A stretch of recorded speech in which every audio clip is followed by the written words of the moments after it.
अस्सलाम वालेकुम वरहमतुल्लाहि वबरकातुहू। सामईन, सिरातुल मुस्तकीम चैनल पे फिर से एक बार खुश आमदीद।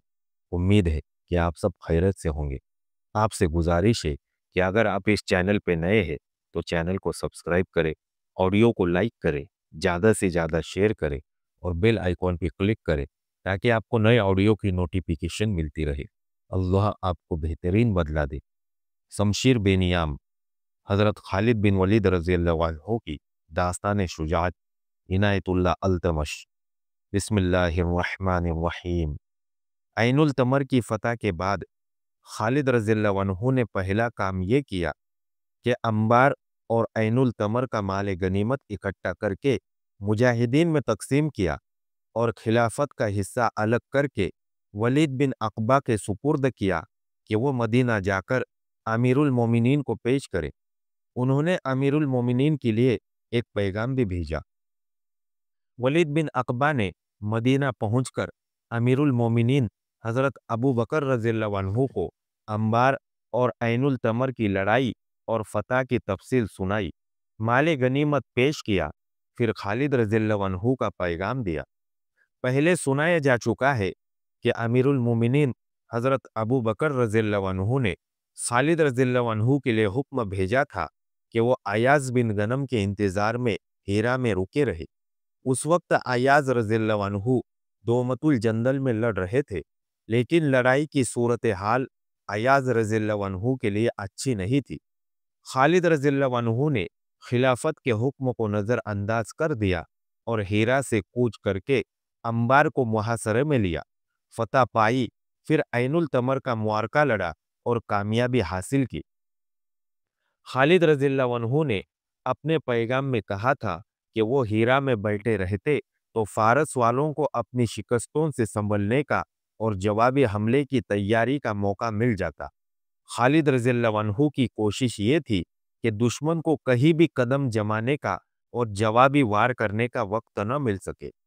उन्होंने आतिश परस्तों की फौज को नफसियाती लिहाज से कमजोर कर दिया।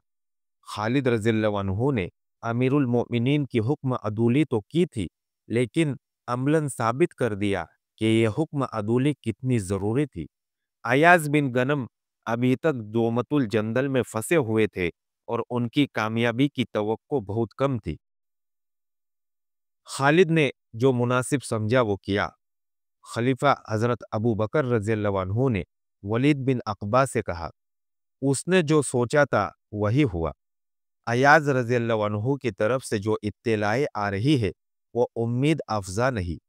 दोमतुल जंदल पर हमारा कब्जा बहुत ज़रूरी था, लेकिन अब मुझे अयाज के मुतालिक तशवीश होने लगी है।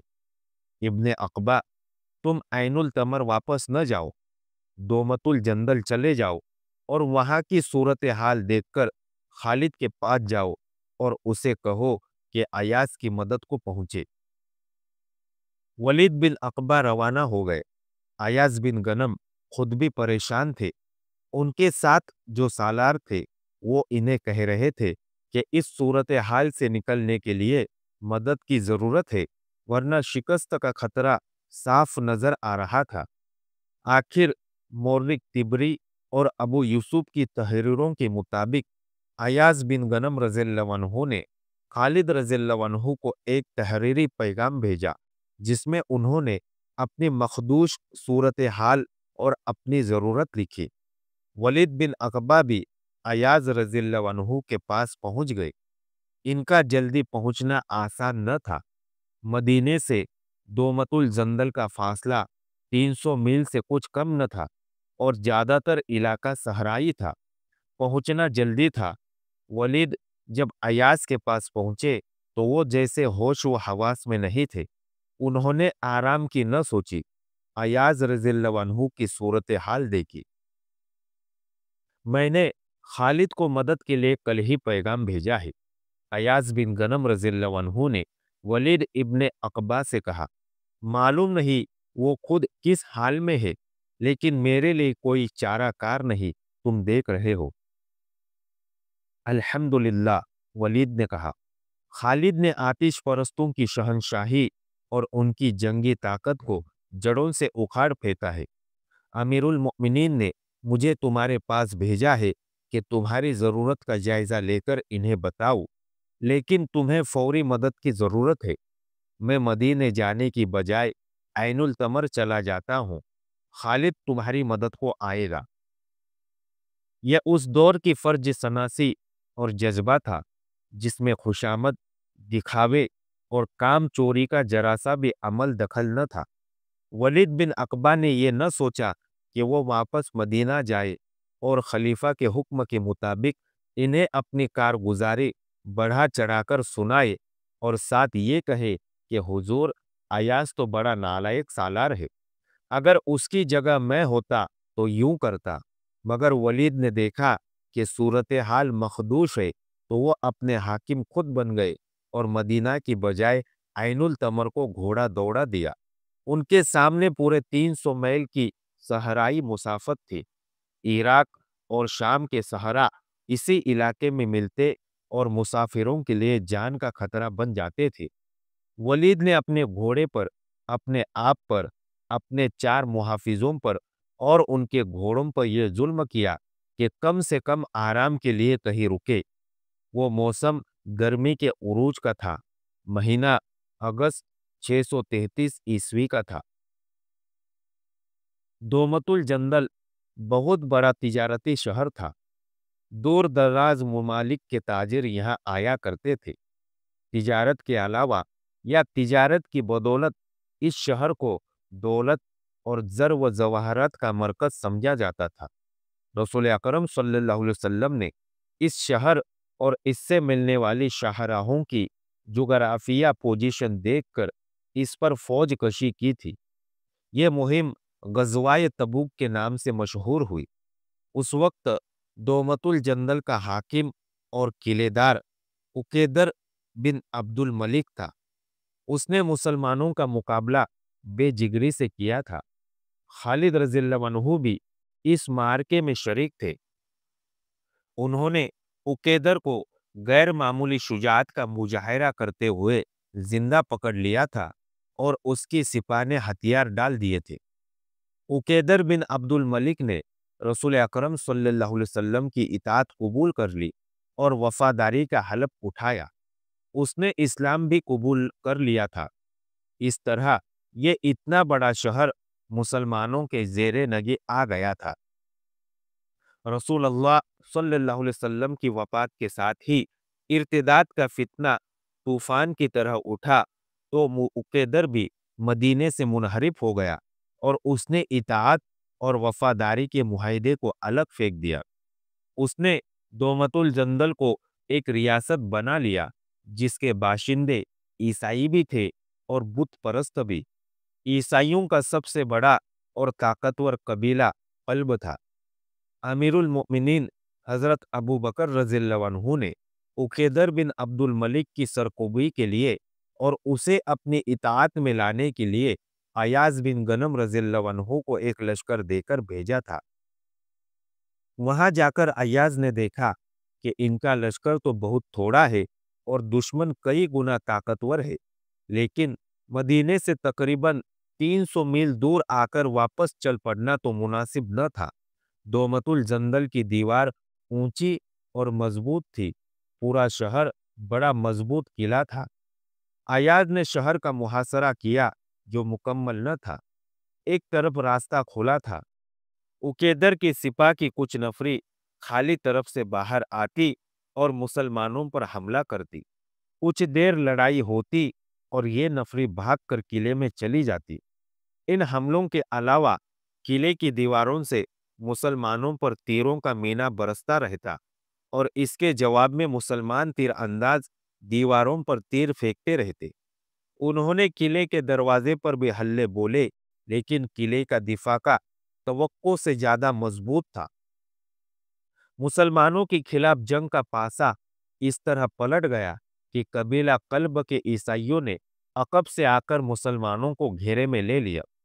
وہ مسلمانوں پر بڑھ بڑھ کر حملہ کرتے تھے اور مسلمان جان کی بازی لگا کر حملوں کو روکتے اور انہیں پسپا کرتے تھے۔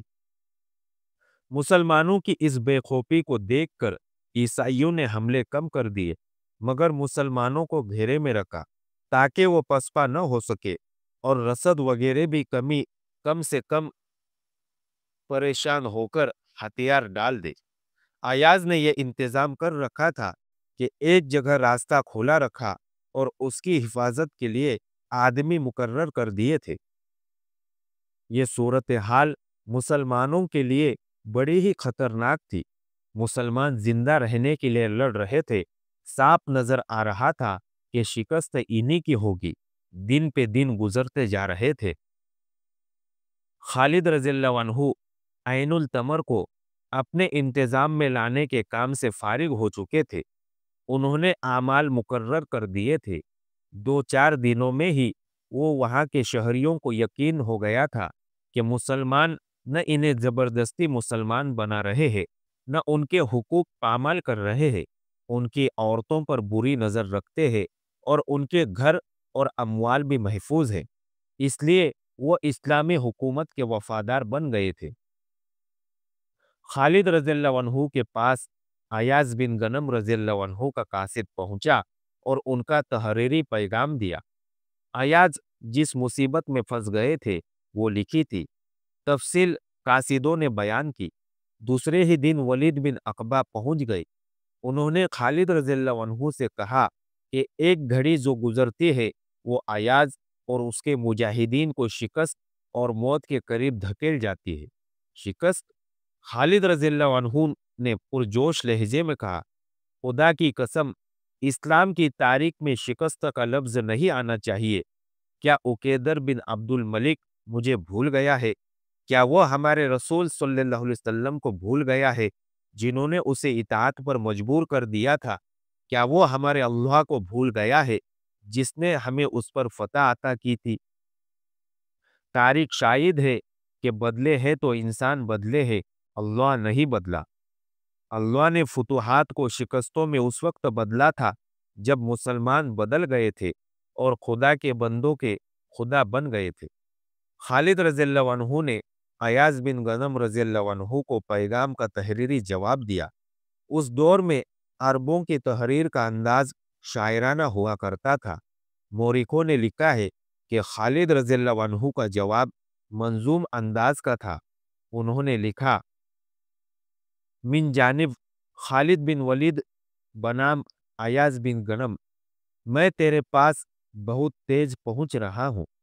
तेरे पास ऊँटनियाँ आ रही है जिन पर काले और जहरीले नाग सवार है। फौज के दस्ते हैं जिनके पीछे भी दस्ते, आगे भी दस्ते हैं।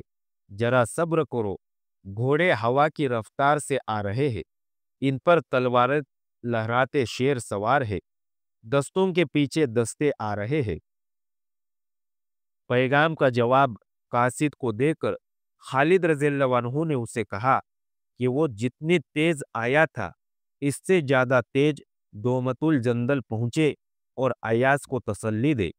इसके साथ ही उन्होंने अपने एक नायब सालार अवैम बिन काहल असलमी को बुलाया। इब्ने काहल असलमी, खालिद रज़ियल्लाहु अन्हु ने कहा, क्या तू जानता है मैं तुझे कितनी बड़ी जिम्मेदारी सौंप रहा हूँ? अल्लाह तुझे हर उस जिम्मेदारी को निभाने की हिम्मत और अकल अता फरमाए जो तुझे सौंपी जाए। अवीम ने कहा, मेरी जिम्मेदारी क्या होगी इब्ने वलीद? ऐनुल तमर, खालिद रज़ियल्लाहु अन्हु ने कहा, उसका इंतजाम और इसकी हिफाजत। अंदर से बगावत उठ सकती है, बाहर से हमला हो सकता है। मैं तुझे अपना नायब बनाकर दोमतुल जंदल जा रहा हूँ। अयाज बिन गनम मुश्किल में है। अल्लाह तुझे सलामती अता करे। अवीम ने कहा, ऐनुल तमर को अल्लाह की अमान में समझ। खालिद के साथ इब्तिदा में जो सिपा थी वो जानी नुकसान के अलावा इस वजह से भी कम हो गई कि हर मफ्तूहा जगह एक दो दस्ते छोड़ दिए गए थे। ऐनुल तमर तक पहुंचते नफरी और कम हो गई थी। उस इलाके के मुसलमान बाशिंदों से नफरी बढ़ाने की कोशिश की गई थी, लेकिन इनकी तादाद ज्यादा नहीं थी। कुछ नौ मुस्लिम भी सिपा में शामिल हो गए थे, लेकिन अभी उन पर पूरी तरह एतमाद नहीं किया जा सकता था।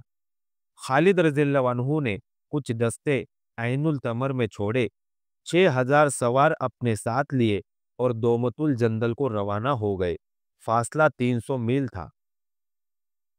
खालिद रज़ियल्लाहु अन्हु ने 300 मील की यह सहराई मुसाफत सिर्फ 10 दिनों में तय कर ली। वह अभी रास्ते में थे जब उकेदर के आदमियों ने इस लश्कर को देख लिया। वो मुसाफिर होंगे। उन्होंने खालिद रज़ियल्लाहु अन्हु के पहुंचने से पहले दोमतुल जंदल में इत्तिला दे दी कि मुसलमानों का एक लश्कर आ रहा है। बाज मोरिकों ने यह भी लिखा है कि दोमतुल जंदल वालों को यह भी पता चल गया था कि इस इस्लामी लश्कर के सालार आला खालिद रज़ियल्लाहु अन्हु है।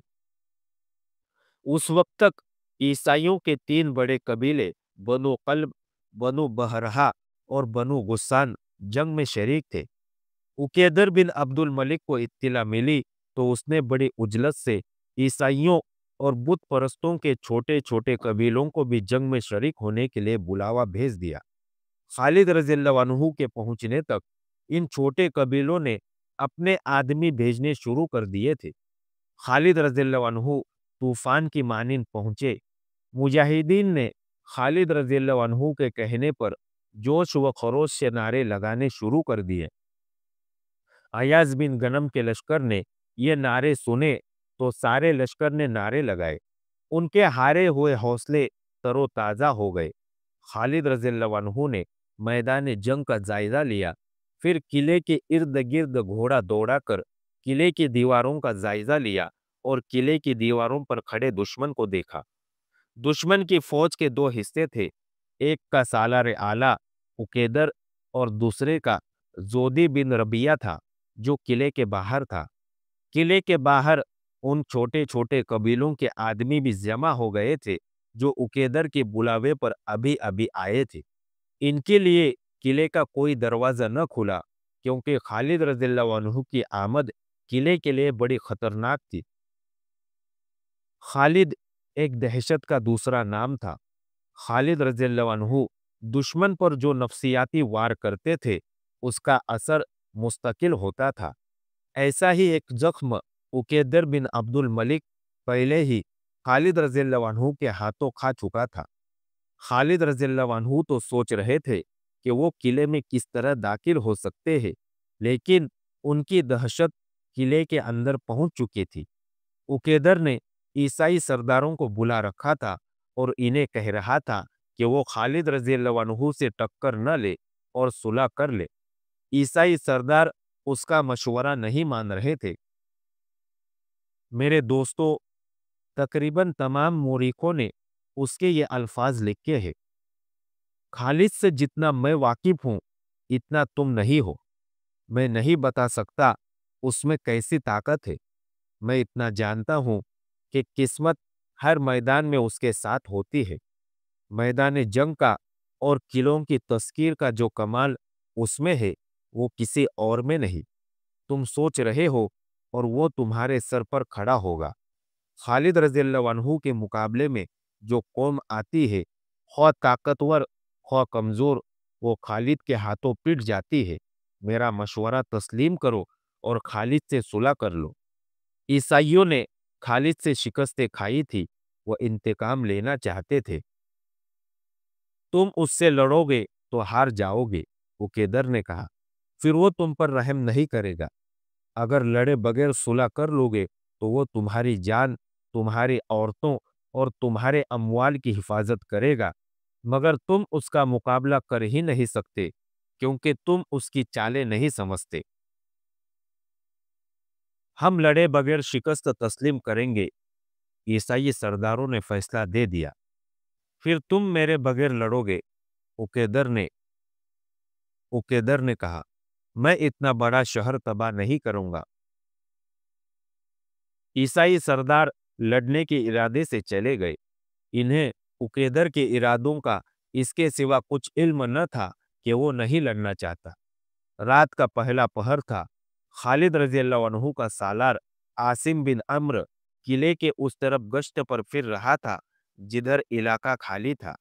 उसे 4-5 आदमी किले से निकलकर उस खुले इलाके में आते दिखाई दिए। वो साये से लगते थे। आसिम बिन अम्र के साथ चंद एक मुहाफिज थे। इन्हें आसिम ने कहा कि इन आदमियों को घेरे में लेकर रोक लो। मुहाफिजों को मालूम था कि किस तरह बिखर कर घेरा डाला जाता है। वो आदमी खुद ही रुक गए। सालार आसिम उन तक पहुंचे। मैं दोमतुल जंदल का हाकिम उकेदर बिन अब्दुल मलिक हूँ।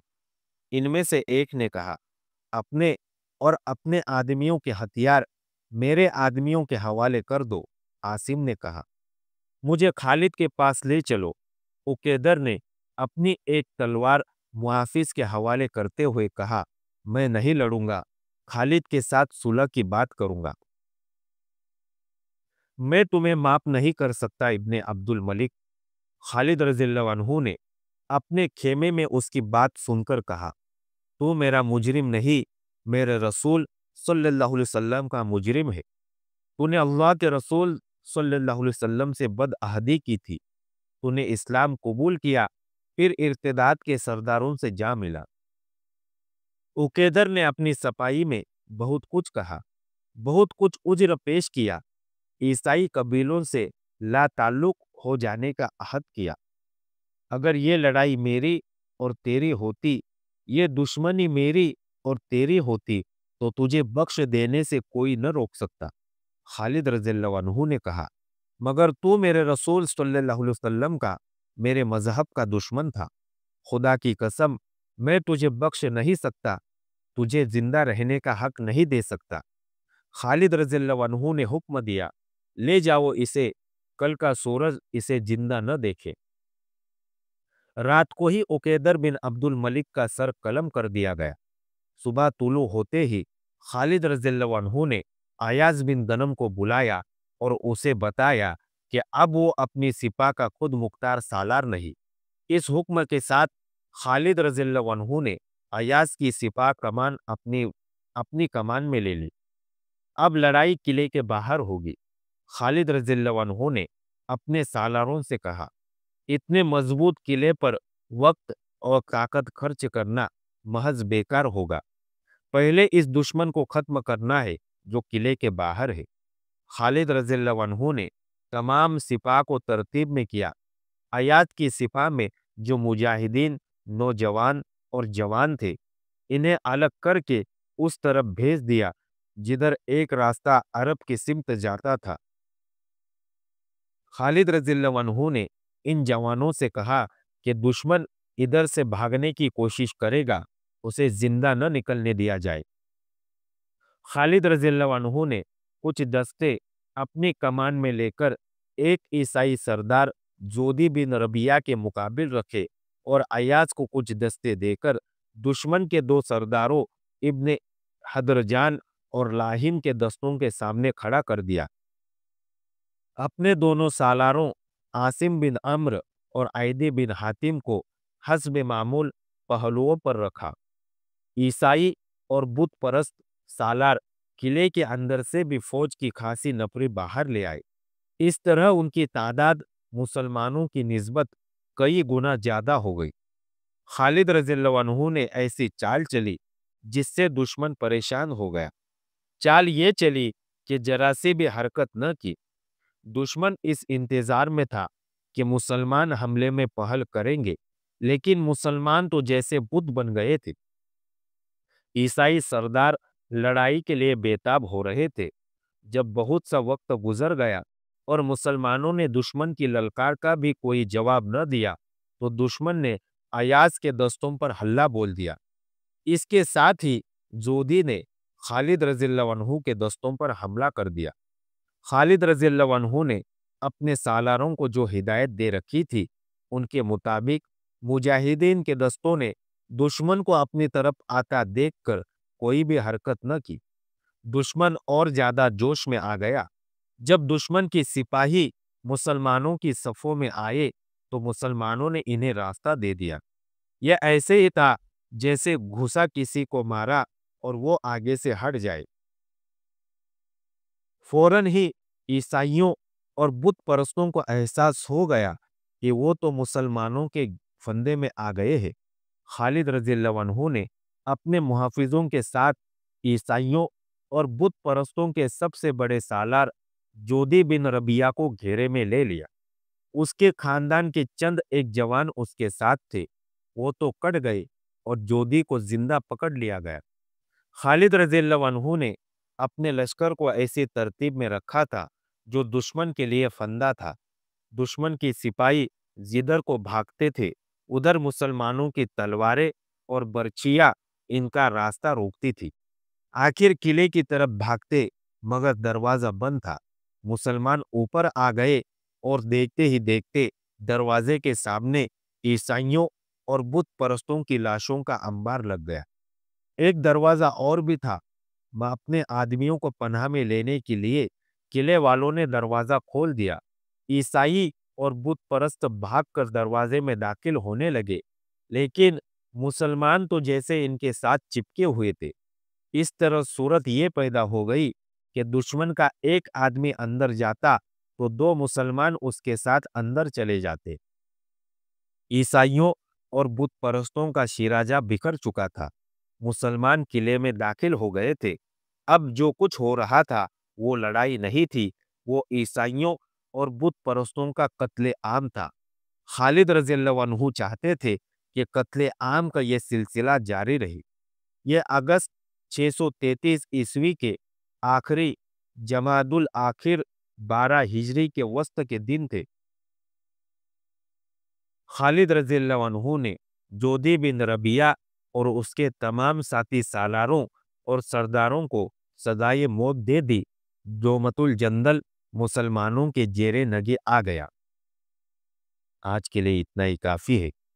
اگلی داستان جاننے کے لیے ہمارے ساتھ جڑے رہیے اور اس آڈیو کو زیادہ سے زیادہ شیئر کرنا نہ بھولیں۔ دعاؤں کی گزارش۔ السلام علیکم ورحمۃ اللہ وبرکاتہ۔